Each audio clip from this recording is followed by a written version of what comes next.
Vice President Kamala Harris is soon to release her new book, 107 Days. It details, of course, the process after Joe Biden dropped out of the presidential race, and she actually took over as the nominee.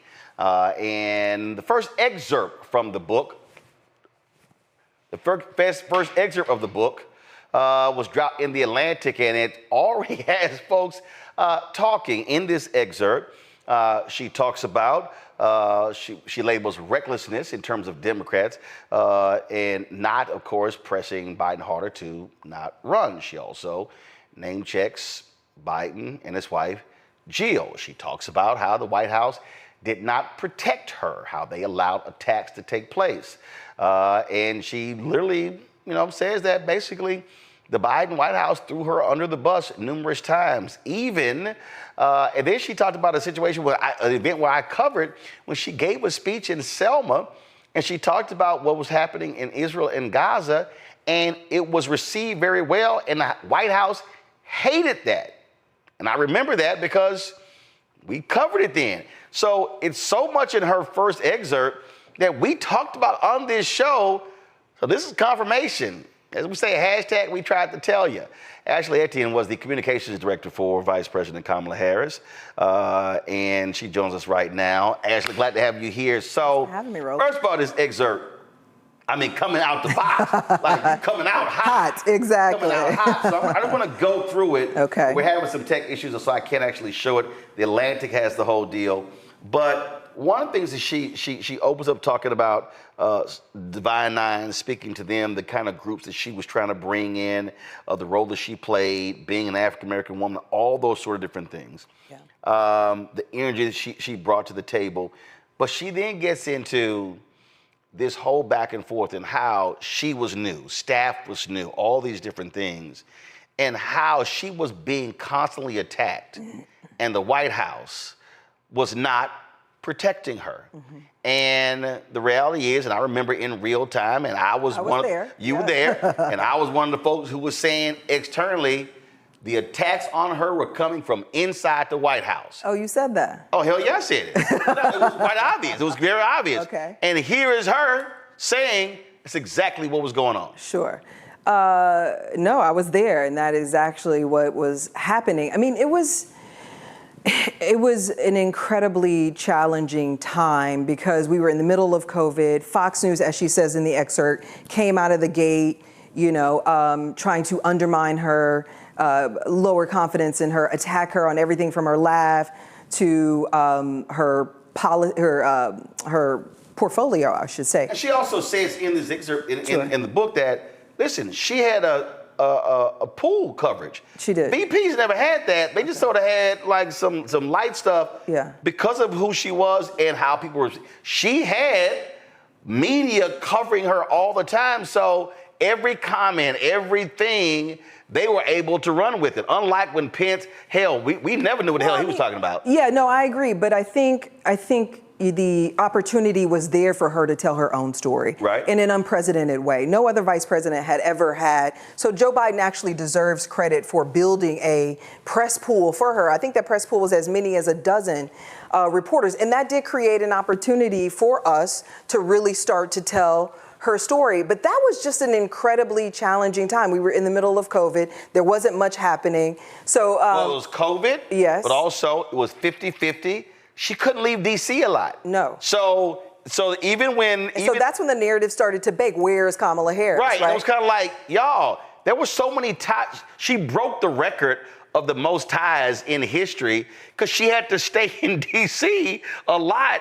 And you're right, for all of 2021, for a lot of 2022, both she and Biden were grounded. Yeah, can I just say this, though, to your point about the attacks coming from within? That's absolutely true. There's a lot of truth to both sides, that there were attacks that were coming from within.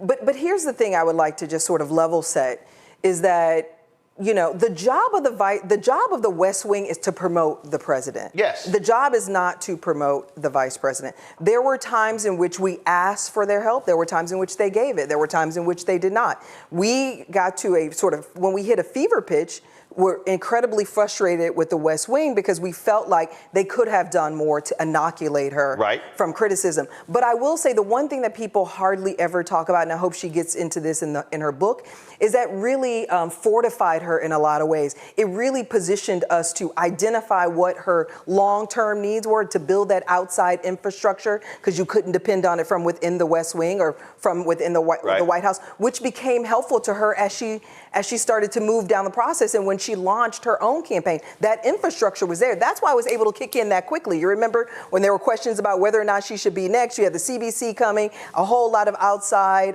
advocates, organizations. We started to build that foundation for her because we realized we were going it alone. But here's, and again, this is just the first excerpt. Sure. But if we just take this thing back, the reason her being vice president was so completely different, and also the reason why you had so much press attention on her was because he was old. And so one of the and so it was from day one, it was a lot of one term, she's gonna run, all of that. And that created some tension. First of all, that created some tension. I'm gonna say, Roland's gonna say, no, that created a lot of tension. Okay. And let me also be clear, a lot of that tension, it was West Wing, but a lot was East Wing. And there's some stuff that I know, but hopefully it's in the book. So, so all of a sudden, here you have this young, vibrant, African-American woman, juxtapose Joe Biden, old white guy, in terms of movement. To your point, Biden did things with her that Obama never did with him. Oh, absolutely. There were so many times when she spoke before him. Absolutely. As opposed to just staying there and be quiet. We used to laugh the Biden people out of the room. We used to laugh them out of the room when they wanted to do things. I mean, the job is not for us to make room for you. What Biden did effectively well is he made room for himself. You remember when he got ahead of the president on gay marriage, for example? Yes. He made his own space for himself. I remember. And I also remember during that time when he was trying to he was giving Obama advice when it came to the Affordable Care Act and the nuns and Catholics, they weren't listening. And Biden was like, well, that was a private conversation he had with some Sunday morning show host. He talked about, he was like, they wasn't paying attention. I tried to tell him. But in this case, so he was providing that. But the issue here, and so and I think people need to understand, there's a difference between what Biden wanted to happen and what the people around Biden wanted to happen. Okay. And what she touches on in here, because when she talks about the attacks, she says, when Fox News attacked me on everything from my laugh to my tone of voice to who I dated in my 20s or claimed I was a DEI hire, the White House rarely pushed back with my actual resume. 2-term elected DEA, top cop of the second largest Department of Justice in the United States, senator representing 1 in 8 Americans. Lorraine Bowles, my chief of staff, constantly had to advocate for my role at events. Quote, she's not going to stand there like a potted plant. Give her 2 minutes of remarks, have her introduce the president. They had a huge comms team. They had Karine Jean-Pierre briefing in the press room every day, but getting anything positive said about my work or any defense against untrue attacks was almost impossible. And the thing that she talks about when she went to France with Macron and how all these different happened. But this is one of the things that she references, that this is where it came back to bite them. Okay. So because they were allowing certain things to happen, and we know a lot of I remember the stories. She addresses losing staff, and she's hard to work with. All of that plays a role in her poll numbers coming down. The problem is, they never thought they were gonna need her in 24. So the problem is, you created this thing of suppressing her. Then when 24 rolls around, you needed her. So the work that so my point is, the things that hurt her 21, 22, 23, because what I also know, because I was told this from multiple sources, multiple people went to Joe Biden and says, take her off the ticket. And Biden told them, hell no. Right. One person who said, I was in the room when the conversation was had. And so there were people who were saying, take her off, take her off, take her off, she's gonna get replaced. The team around him. Outside people as well, Democratic donors, folks on Capitol Hill. So the problem is, you allowed attacks on the VP from inside and out, and the problem is that contributed to those poll numbers being so low. And then when she all of a sudden has to run, that now is a hindrance. So you played a role in that stuff actually happening. Well, I don't disagree with that, but I think the most important point is they had conflicting interest. It's not, Joe Biden thought he was going to run for a second term. So his interest was not to figure out how to promote her. And when you're in the middle of a global pandemic, the interest is to solve what's in front of me, right? He had his own set of challenges. So I think that's what this mostly boils down to, is this conflicting interest between the two camps. But I mean, I want to challenge you on a couple of things. I mean, just to be fair to Joe Biden, and I appreciate that you're being fair to him, his interest was to be helpful to her. In I never heard a no. And as I told you, I've worked in the Obama White House, and we told Joe Biden no all the time. In fact, we kind of ignored them. It's like they didn't even exist, right? It was a team of one. It was Barack Obama. But I never heard Biden himself or Biden's close people ever tell her, no, you can't do that, no, you can't do that. I never heard that. Now, that could have happened after I left. Right, so she writes this here. Worse, I often learned that the president's staff was adding fuel to negative narratives that sprang up around me. One narrative. And by the way, I said that to them. Gotcha. To the team, my team. I mean, when I was on the VP's team, I said, this is coming from internally. She writes, one narrative that took a stubborn hold was that I had a chaotic office and unusually high staff turnover during my first year. She said, the plain fact is many people who come to work with the new administration in the White House haven't done it before. It's a job unlike any other, and not every person, no matter how talented in their former position, can step up into such a high-stress, round-the-clock role. Others find they just don't want a job that doesn't pay particularly well, take a massive toll on family, and rules out anything resembling a normal life. I'm not going to keep people on who can't thrive in their jobs. It's not fair to them. It's not good for the country. Now, the whole point I'm bringing up is that thing was constant. It was constant. Oh, that you couldn't keep staff? Well, not just keep staff, but it was Politico. It was Axios and the New York Times. It was sort of like, and you were sitting here going, damn, how many times is this story going to get written? Yeah. As opposed to what actually is happening. Yeah. Well, I mean, you know, I'm not going to refute what the vice president said, you know, but I will say this, you know, for what it's worth. I think the vice president is the blueprint. I think she's an exceptional leader that has, like a lot of women leaders, that doesn't get her full credit, and especially black women leaders, doesn't get her full credit. When you think about what she was able to achieve, not just breaking the glass ceiling, but her efforts to repair our relationships all over the world. Yep. The fact that she secured $5 billion for the border, or to just the root causes of migration. I would say that the third is her work on maternal health, you know, leading the fight on reproductive rights, all of that stuff. So my advice as a strategist would have been to write a different book, honestly. And the reason why I say this is because Kamala Harris is... Well, first of all, this is just one excerpt from the book. So we don't know the full breadth of what's in the book. Absolutely. But the book is focused on the 107 days. That's how it's framed up. So my point would have been to focus on 4 years and not 107 days. Absolutely. And the reason why I say that, if you don't mind? Go ahead. The reason why I say that, because I think that's the book that my daughter and her generation need to hear. They need to hear how she broke a glass ceiling, and they need to hear what she was able to achieve. The second point I would add is because her Achilles heel has always been that people don't know her, don't know what she stands for, and doesn't know what she's done.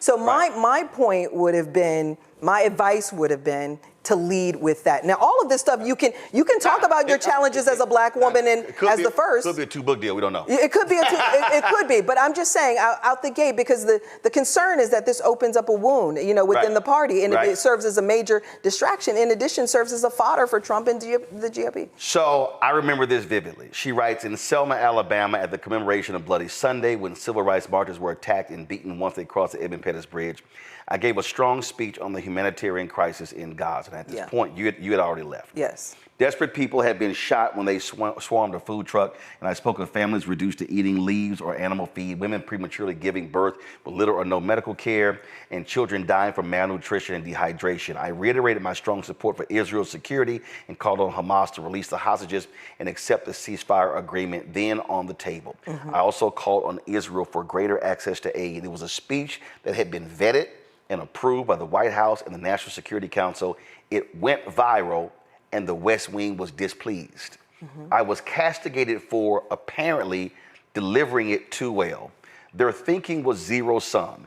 If she's shining, he's dimmed. None of them grasped that if I did well, he did well, that given the concern about his age, my visible success as his vice president was vital. Yes. It would serve as a testament to his judgment in choosing me and a reassurance that if something happened, the country was in good hands. My success was important for him. His team didn't get it. That's how the excerpt ends. Yeah. Now, the reason I remember that, because I flew on Air Force Two with her to Selma.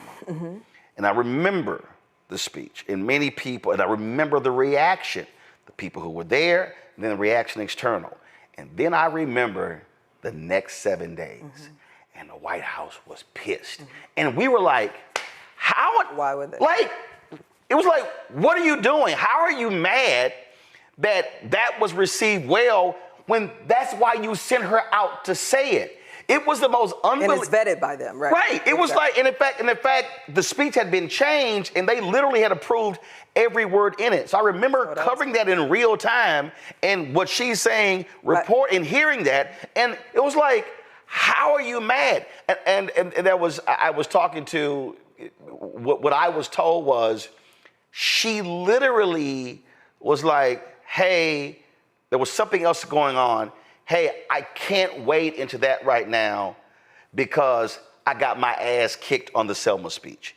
It was the dumbest thing in the world. I was just sitting there going, that's why you have a vice president. Yeah, I mean, there were many days, many nights where I went over to the West Wing and argued that it was in his interest to help elevate her, that it was in his interest to protect her and inoculate her, that it was in the party and the nation's interest to position this woman, an historic figure, to position this woman successfully for whatever was to come. Because the reality is, when we started in the White House the first year, we walked in, and the understanding between her and the staff is that you could be the president at any moment. Right. Literally. That's a fact. You have to be prepared to fact. be every vice president, but definitely her because of his age. So you're absolutely right, and she's absolutely right. We were insanely perplexed by the fact that they didn't seem to absorb that concept. And the only thing I can attribute it to is that they had these conflicting interests. That why would I need to promote you if I'm going to be next in line, if I'm going to run for 2 terms? But can I just say this? I mean, I love Joe Biden, but if I want to extend this argument, I would extend it all the way through the election.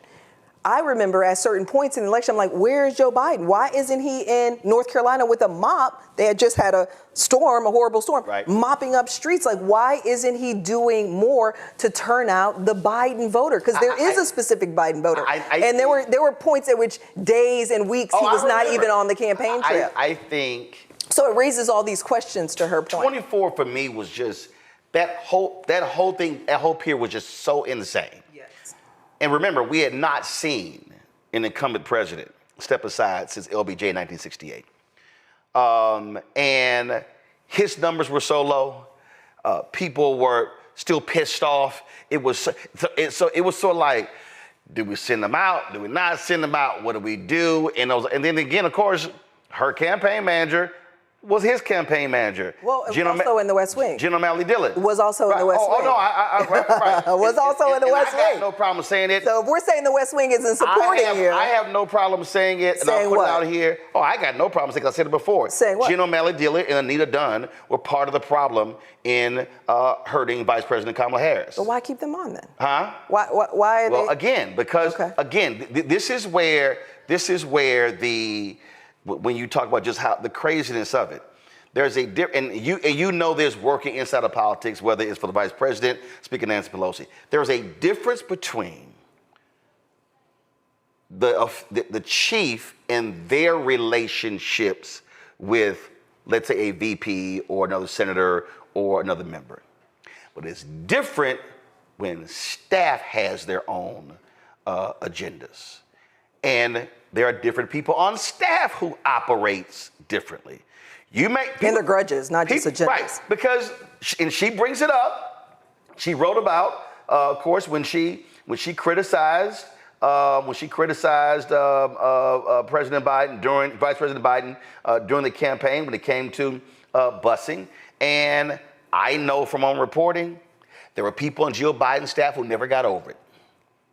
Absolutely. Never got over it. Absolutely. And again, I still go back to, all that BS going on because nobody thought they were gonna need her in 24. But my point is, you didn't have to wait to 24. You needed her every day. No. To her point, you know what I mean? And I think that's the thing they didn't accept, which was doubly insulting for me. It wasn't just that you weren't positioning her for a presidential one. My point is, you're not even leveraging her today to your advantage, efficiently, effectively, and maximizing her presence. To her point, what we tried to build the vice president up was to drive this point that she actually is the coalition builder. She can build that coalition and cultivate and foster that coalition he was going to need or she was going to need to win long term.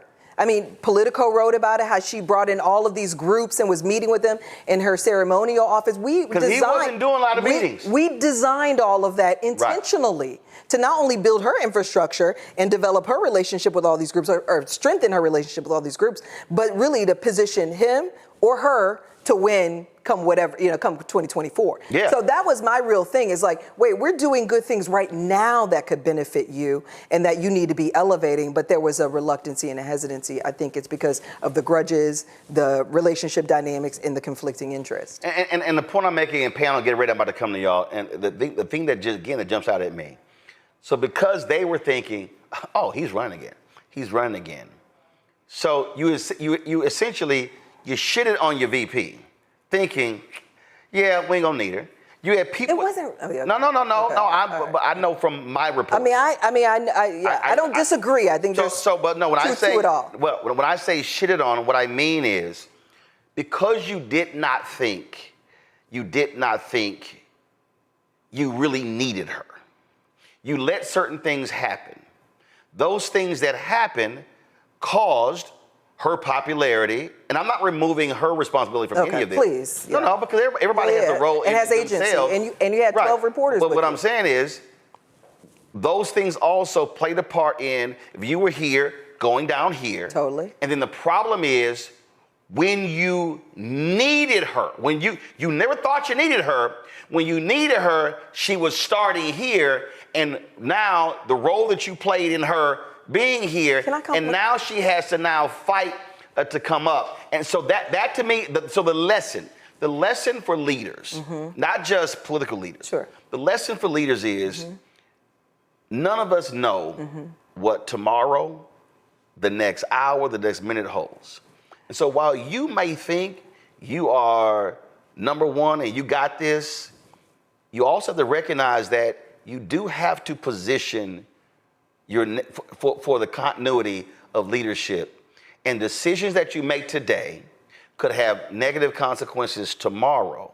And we saw the consequence of her losing and what we're in now. And I hope people learn from that in politics, don't always just take out the folk who are on your side.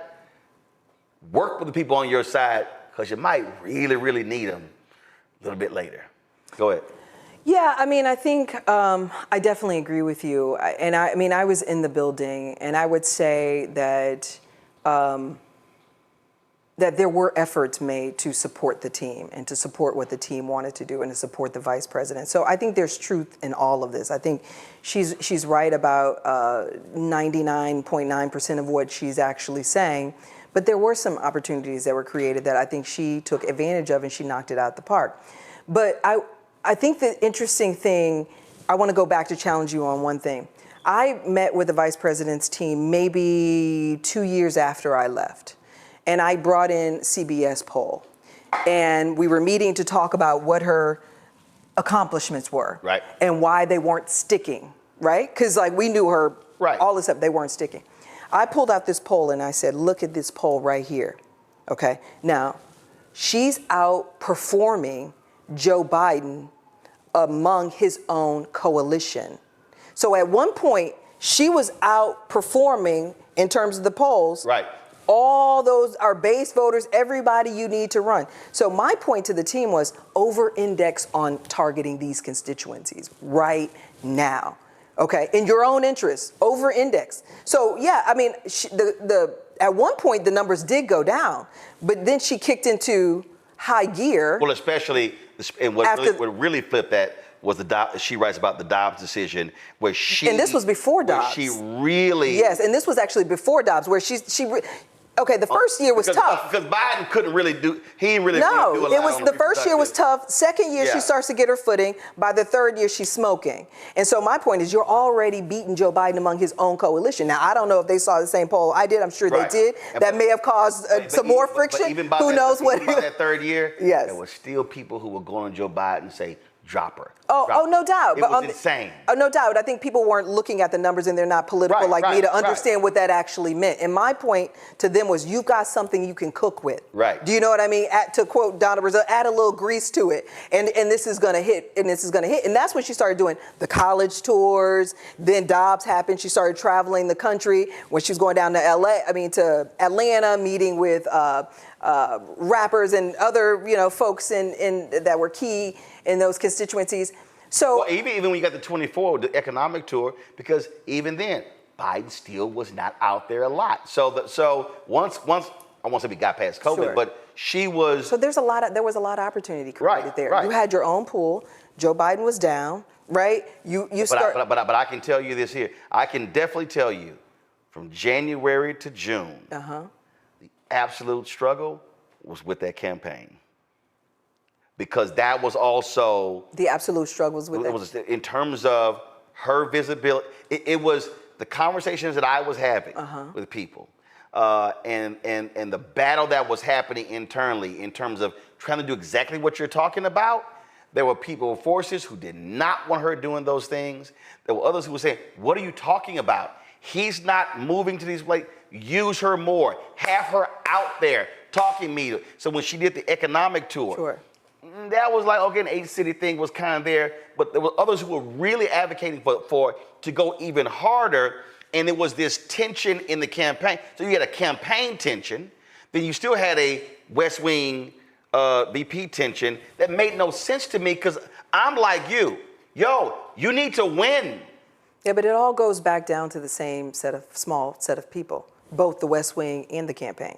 And there was an extreme. You already named them. Unlike most, he had loyalists, and there was an extremely small cabal of folks who were driving. No, I'm laughing because I've been in this business 25 years, and it's been the same small cabal of folks for 25 years. I'm saying it's been the same small, making all the decisions and all the money. Extremely small. And we're controlling everything, and we've seen all this other stuff come out. Let me go to my panel, Rebecca. Sure. You first.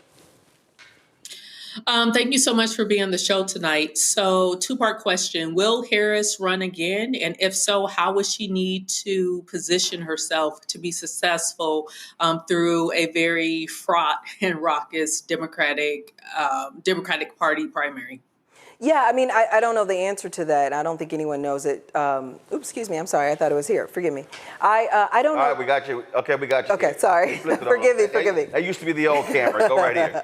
I don't think anyone knows the answer if she's going to run again. I think it gets back to what Roland said, whether or not it's a two-part book deal. I think if you ask me based on this particular book, does this suggest she's going to run again? My answer would be no. There's nothing, but also I don't know what I don't know about what's in the book. What I'm hearing from her team is that she's going to get into a lot of the details of the actual campaign, but really close out with the way forward. And so that's what I'm most curious about, is how she sort of characterizes and describes how do we move forward as a party, as a people, and as a nation. And then to me, that'll be some indication whether or not she's actually going to run. Charlie? And then in terms of, you had two parts. Yeah, then in terms of positioning herself, I think the most important points, what matters most with her has always been the same, which is having validators out there talking about what she actually has done. And I would love to see her, she does, but own it even more. Like lean into what made her an exceptional leader in this particular book. Right. You had a second part. Is that what did you get? Yeah, no, I think I addressed it. You got both, Rebecca? Yep, she did. I think. Tyler, go right ahead. Yeah, thank you for joining. I had the honor of being a youth director at the DNC during the campaign, and got a chance to travel the country with the vice president. And I firsthand saw the incredible energy that young people had who wanted to volunteer and get involved, but many didn't know, as we are hearing, the behind the scenes dynamics that shaped the decision making and the strategy. What do you wish the public the public could better understand these internal dynamics that I think influence the outcome? And also, do you think this sets a blueprint for future vice presidents that may transition midway through during campaigns? Yeah, I mean, I think that one of the biggest takeaways for me is this issue, this word that I mentioned earlier, which is agency. That, I think Shirley Chisholm said it best. You got to bring your own folding chair to the table. Any particular leader, but especially Black leaders and especially Black women, can't afford to be subjected to, or maybe a better way of characterizing it is being beholden to someone else's vision for themselves. There was a lot and a lot of opportunity that was created for the vice president, and I think my advice to any leader going forward is when the door is cracked, you kick it all the way open. That you don't wait for someone to give you permission, to allow you, to give you an assignment, to advocate for you. As much as you can, you've got to do it yourself. And I think that's my top takeaway for future leaders. What was the second part of your question? I'm sorry. Yeah, my second part would be, a future vice president that may experience the same thing. Yeah, I mean, honestly, I think she established an incredible blueprint. I think it started slow because we were in the middle of COVID. But once she got her sea legs, we were sort of out of spring training. She was out of spring training, and then she hit the ground running fast and hard. But I will say, I just don't think there's a blueprint. Can I just say there is one? Well, I'm saying a blueprint is also based upon the president and what that person also allows for you to do. So my argument, I'm glad you said that. My argument was always internally to the VP's team. He's not going to tell you no. Why would he ever tell the first woman and the first Black person in that position no to anything you wanted? Push hard enough where if he says no, but you ask for you've gone so hard. Look, damn, I don't let you do this here. No to that. Okay. So the challenge for the leader is to know, if we're talking about blueprints, know what you want. So you can go and advocate for it. And if you don't get what you want, which this wouldn't have happened in this particular situation, you've got an outside infrastructure that can push the White House to get you what you want. But I think. Can I just say one other thing? Because there is some other thing about a blueprint. What I saw Joe Biden do, and I just talked about this earlier, and maybe it's sort of the white man in him and that privilege that comes along with that.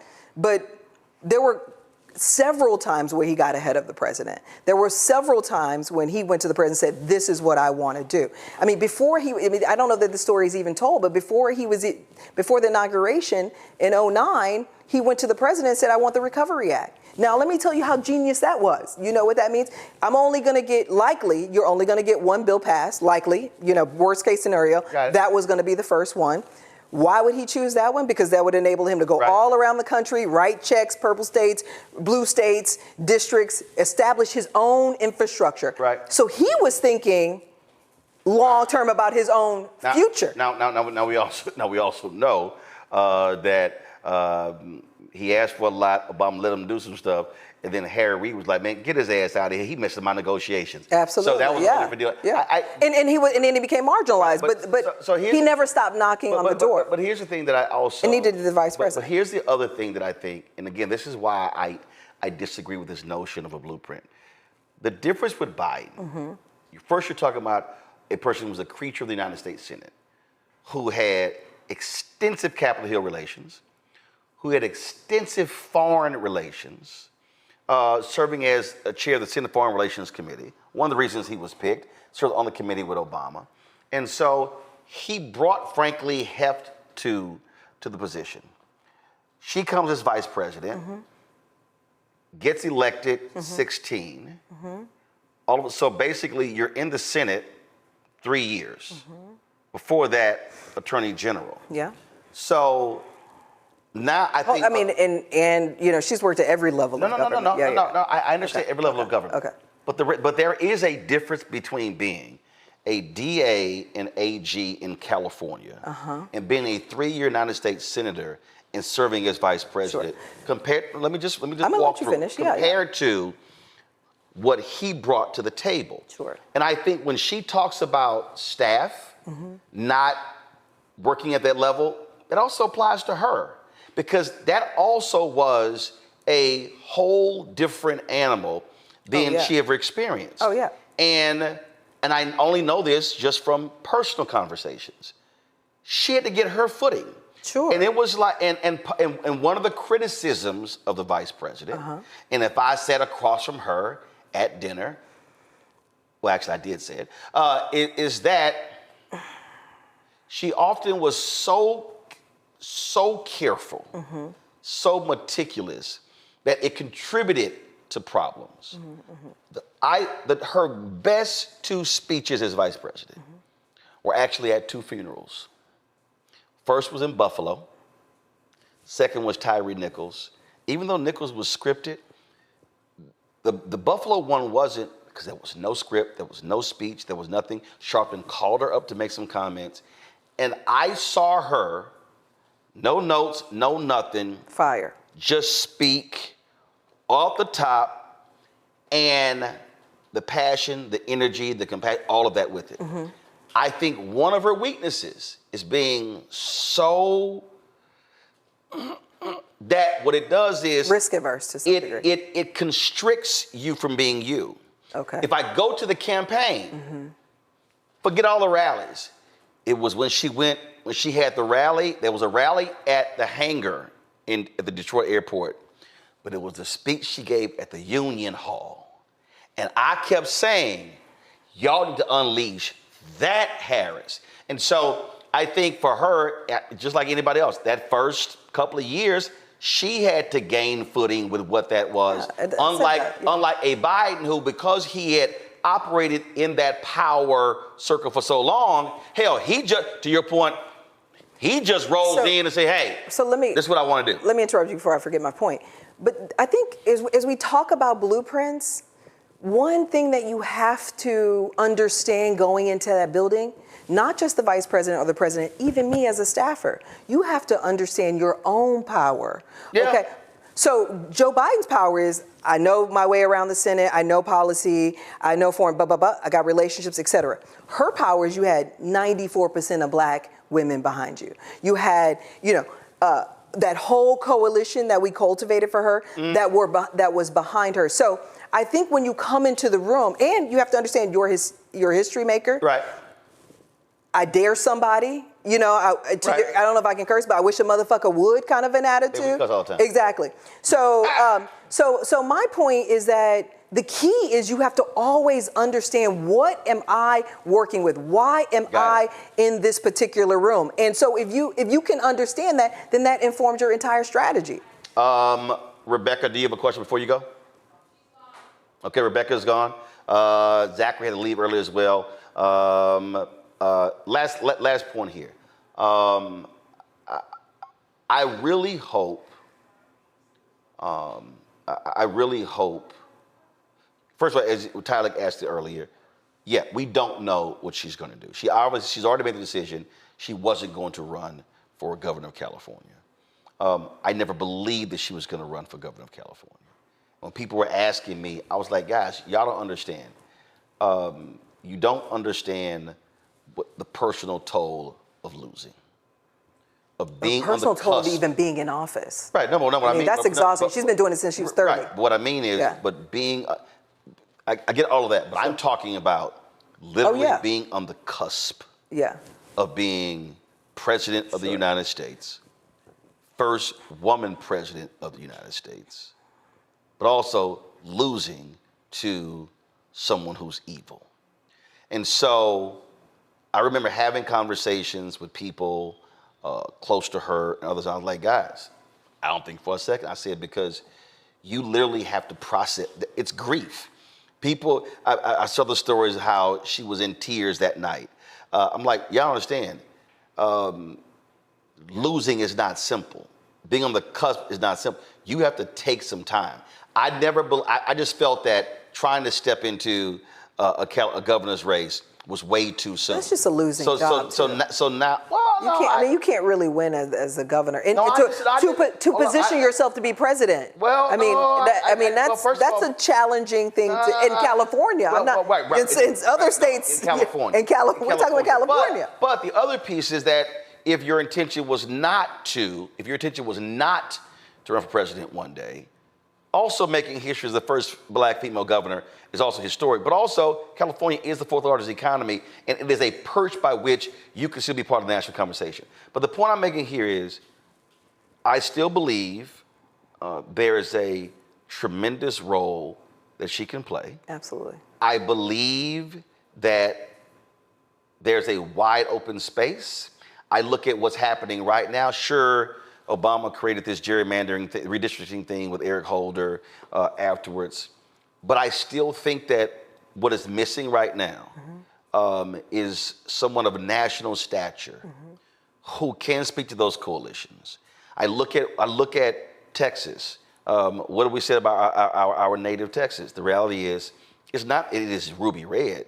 It's simply an unorganized and disorganized. Sure. You got 81 Democratic county parties with 254 counties. But also, too, the party just goes in and rapes them of all their money and doesn't reinvest it in the state. That's what I was just about to make. Yeah. What I'm about to make there is, it would be helpful to have someone of that stature who say, no, we're going to go in and we're going to raise 8, 10, 12, 15 million or whatever number, and let's target 8, 10 House seats to break their supermajority. Let's really try to have a competitive United States Senate race, and still there. So the role is still there for her to play. She said on Stephen Colbert in terms of the role that she wants to play. So I do look forward to, during this book tour and after this book tour, knowing what that is, even if it's not running for president in 2028, because I still believe it is going to be exponentially harder for her more than anybody else, because she's going to have to address every single day how to raise $1.5 billion and lose. And then the people who are still pissed off, donors, whatever. And the other thing is this here. We know how politics works. People are going to be looking for a fresh voice, fresh face. Then the question is, they're like, we ain't trying to go back. So they already are, I can't wait to, her people hit me the other day. They said, hey, we want to see you in the book before it drops. And so I can't wait to read it. Can't wait for your interview, too. Huh? I can't wait for your interview with her, too. Yes, trust me, I've already had that conversation. I know you, and I know you have. with some folks as well. Of course. Like, going to be sitting out with Roland. Of course. So we'll see how that happens. But I really do want people to read this excerpt, to read the book, to really understand that they may love the West Wing, they may love Scandal, they may love any of those political shows I watch, but ain't nothing like the real thing. Yeah, I mean, and I hope that, and I'm hearing from her team that she will, that it gets into some really constructive, productive points, because she was in a unique position as the first woman and the first black woman, and as a woman, a black woman that's trying to navigate the world and dealing with a lot of challenges that she's dealing with. I think she has an incredible opportunity to really get into some of those conversations that we've never elevated nationally. What does it mean to be the first in that particular role with that much power, that much pressure, and that much sort of adversity? How did you overcome that? And that's what I would love to see her talk about on the tour, because that's something that we can all take away, not just me, but my daughter and the next generation, on how we can all show up bigger, better, and more effectively in our roles and in the world. Last point I'll make here for the people who are watching and listening, why they need to understand also why black-owned media matters. It used to really piss me off to listen to people bitch and moan, radio show hosts, podcasters, writers, commentators, but how she wasn't interfacing with black leadership. And it used to piss me off because I said, y'all don't know how to check a Twitter feed? The reality is, and I ain't got no, she had way more meetings and discussions with black leadership. And when I say black leadership, she expanded the access of black leadership even more than Obama did. I think our first meeting was with the Black Chamber of Commerce. Right, but what I'm talking about, what I'm talking. So it was broadening out with that leadership. We're not talking just civil rights leaders. Sure, that's what I'm talking legacy about. Groups. Absolutely. I need people to understand it was, yes, Chambers of Commerce. Yes, it was D9. Yes, it was so broad. The problem was, and the point I'm getting to that I think people understand, the reason Black-owned media is so important is because so much of that stuff no one knew. Because Black-owned media is not in a position to be able to pay multiple White House correspondents or congressional correspondents, or to get it on Air Force or Two, to actually be on Air Force Two and be a part of the pool. Yeah. And so there was, because even when she traveled, there were people she would meet with. I remember when she went to Detroit, they asked me to go be a part of the pool, and I hate being a part of the pool. I just despise being a part of the pool. I just hate it because of the constriction. And I remember when she finished speaking, they rushed us out, and we're in the van, and then she's meeting with a group of African Americans in there, and I'm telling her staff, why the fuck are we sitting out here in the van? Right, not with her, yeah. I'm like, don't you know there's a campaign going? Yeah. You want folks to know that is happening. Right. And so it was, okay, damn, you're right. Okay, you're right. And that was a thing that I kept trying to get them to understand, what you have to show, what you have to say. But I need our people to understand there's so many things that we don't know is happening because white media ain't telling us. They ain't covering it. Well, and so why we need people to support Black-owned media is because by having our folks in those places, we can tell those stories in real time and not when a book comes out 3, 4, 5 years later. And then if more of us were aware of those conversations, I think we wouldn't have had a lot of the BS that was being thrown out there, what she wasn't doing, we don't see her, and all sorts of stuff along those lines. Can I close on one note too? I think Black-owned media is critically important, not just for a Black member, for all members, for our community to have access to all of these people and what they're doing. But can I also add that Black staff with authority is insanely essential in these places. And so we as a Black collective should be advocating for asking questions about who the hell looks like me that's at the table, that has budget authority, that can go in and tell the president's team, stand down, we're not doing that can tell the vice president or any of these elected officials what's happening behind their back, protect their own interests. So that is critically important. And it's not just at the White House, it's at the Capitol as well. That's very important. And many of these, many members that look like us don't have those folks around them. More importantly, they're not also at the table advocating for going in, let's just pick because there are some Black folks who they do hire who do not advocate for us. No, I mean, and it's intentional to some degree. Yes. It's insanely intentional. Yes. But the point too is even if you're at the table, I need to know that you've got budget authority. Y'all people are hilarious. What happened? We need to see her shoes. I need to stop. Y'all need to stop. I don't know what the hell some people be talking about. Do you know how many times I get that? Do you understand? First of all, they don't understand. I see everything. Okay, and tell them what they look like. I actually see the shit. Y'all, they Black. Calm down. See, they don't realize I monitor the chat while things are happening. So the book is 107 days, y'all. Vice President Kamala Harris. Can't wait to drop again. They're going to be sending me a copy. Yes, I will read it because it's some other political books. I got them on the shelf. I ain't read them because I didn't give a damn. Ashley Etienne, we appreciate it. Thanks a bunch. Look forward to having you back. And now, what high school you went to in Houston? Clear Lake High School. What you mean? Is there any other Jack Yates? First of all, is there any other Jack? Is Clear Lake actually in Houston?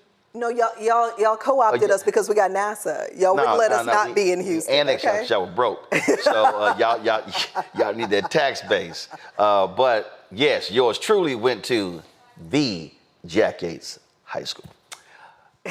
Everybody know that. Good to see you, fellow Houston. Everybody know that. Hello. I'm Isaac Hayes III, founder and CEO of Fanbase, and I'm here with a very important message. We are at a turning point in the Black community where we must have equity in the apps we use that scale to billions of dollars. But this time, we own the infrastructure, we own the culture, and we shape the future. And Fanbase is the future. Fanbase combines the free functionality of Instagram, TikTok, and YouTube into an all-in-one platform built for the evolution of social media and monetization. With over 1.4 million users, that's real proof that we are shifting the conversation of tech ownership and equity for creators. So right now, I want you to go to startengine.com/fanbase and invest today. The minimum to invest is $399. That gets you 60 shares of stock in Fanbase at $665 a share. This marks a turning point in Black ownership of social media. If we don't take this opportunity to own social media right now, we will always be customers to our own creations. And that can't go on. So once again, go to startengine.com/fanbase and invest today. We must own the platforms where our voices live, our stories matter, and where our culture drives the world. Thank you.